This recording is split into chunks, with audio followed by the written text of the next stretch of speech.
Hers was not the ministry of power and great outward achievement, but rather of a life lived within the veil through the cross in the heavenlies. Once someone asked her, "What are the requirements to work for the Lord?"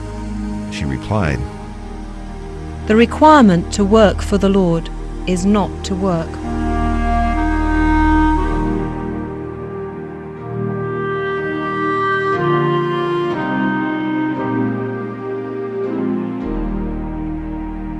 Some of the Chinese young people who received help from her were worried about her. They wondered, why doesn't she go out and establish meetings and work in a bigger city?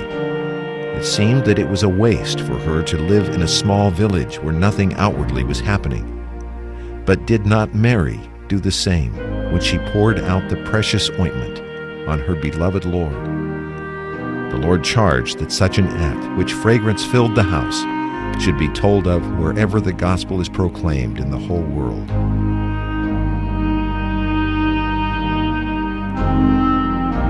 Footnote 1 from Matthew chapter 26, verse 8, in the Recovery Version of the New Testament says, "Throughout the past 20 centuries, thousands of precious lives, heart treasures, high positions, and golden futures have been wasted upon the Lord Jesus. To those who love him in such a way, he is altogether lovely and worthy of their offering. What they have poured upon him is not a waste, but a fragrant testimony of his sweetness."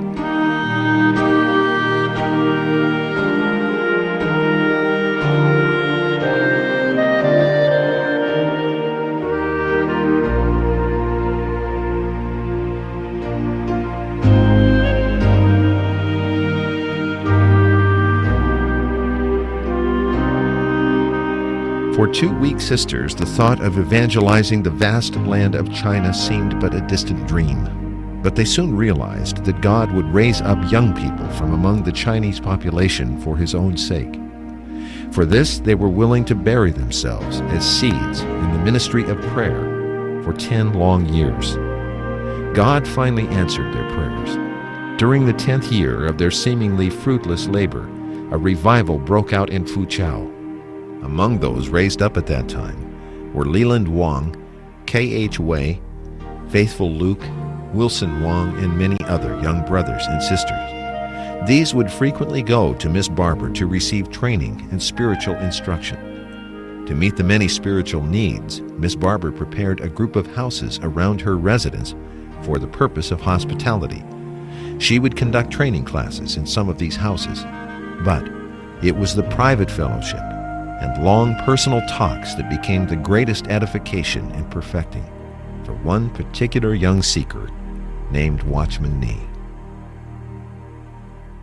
Whenever he had a problem or needed spiritual instruction or strengthening, he would go to M.E. Barber.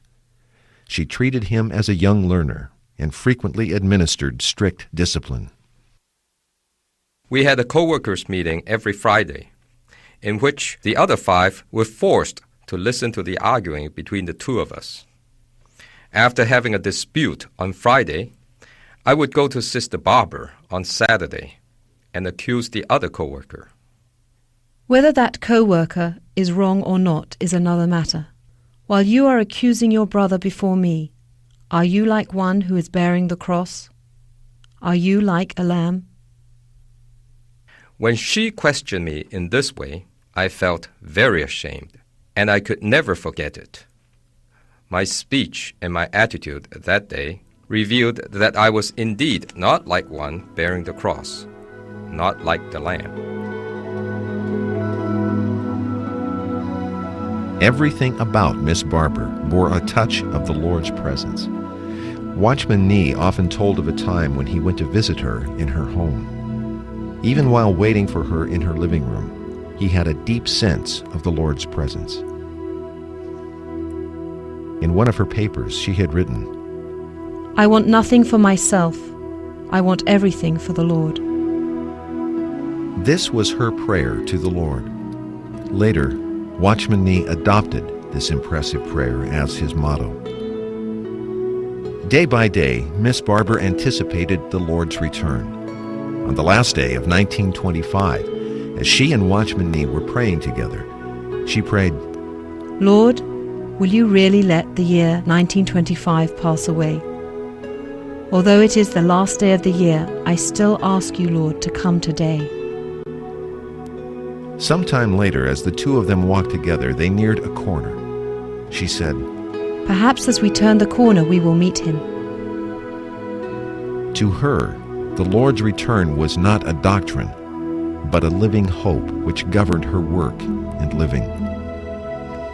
Quietly, in the remote village of Bayatan, a different kind of missionary and pioneer was slowly charting the course of another field, the field of life and resurrection in the divine and mystical realm. The daily beautiful vista of these little boats along the Min River would likely have given her the inspiration to write about the even more beautiful and serene life of faith which she now possessed.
A hymn, like milk and honey, is the outflow of a life that has learned lessons and is dealt with.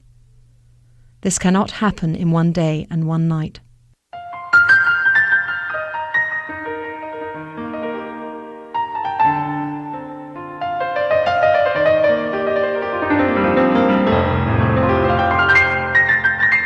After living a hidden life in that remote corner of the world for 20 years, at the end of February 1930, she contracted enteritis, a disease of the intestines today commonly known as Crohn's disease.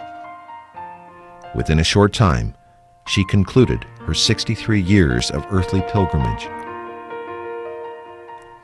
It is said that before she departed, she was shouting, "Life, life."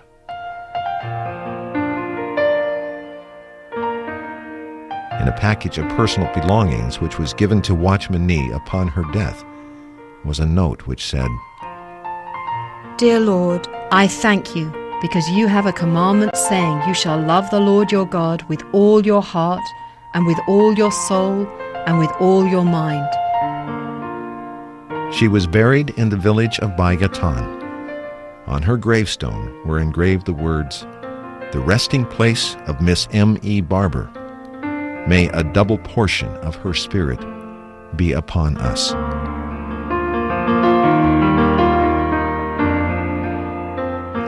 Today, visitors cannot readily find her gravesite. We were fortunate enough to meet Mr. Wong, who talked about her burial site.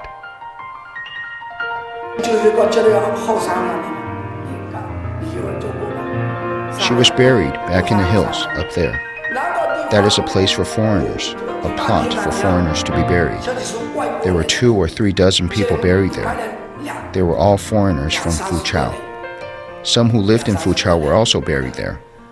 We called it the Cemetery for Xiangzai, a nickname for foreigners. Mr. Wong led us to her grave. We walked and walked up the hill on an unpaved dirt road. Finally, we turned and came to a grassy, deserted knoll halfway up the lane. This is the place where Miss M.E. Barber was buried.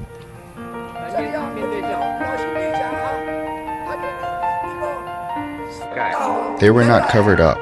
Originally, there were people guarding the graves. There was even a wall at one time with custodians. But after the communists came, the custodians were gone. By 1960, we were having a famine and no one was fed well. The graves were destroyed and the plot was converted into a potato field. Here, with a panoramic view of the land and the country that she loved and had sacrificed her entire life for, M.E. Barber was laid to rest. It was a long journey from the little English hamlet to the faraway land of Fuchao, China. She followed the footsteps of her master and became a drink offering to satisfy the one she loved supremely. Through such sacrifice, she also became the channel through which the Lord raised up Watchman Nee, one great vessel in the 20th century, and through that ushered in the great move of God's economy in this present age.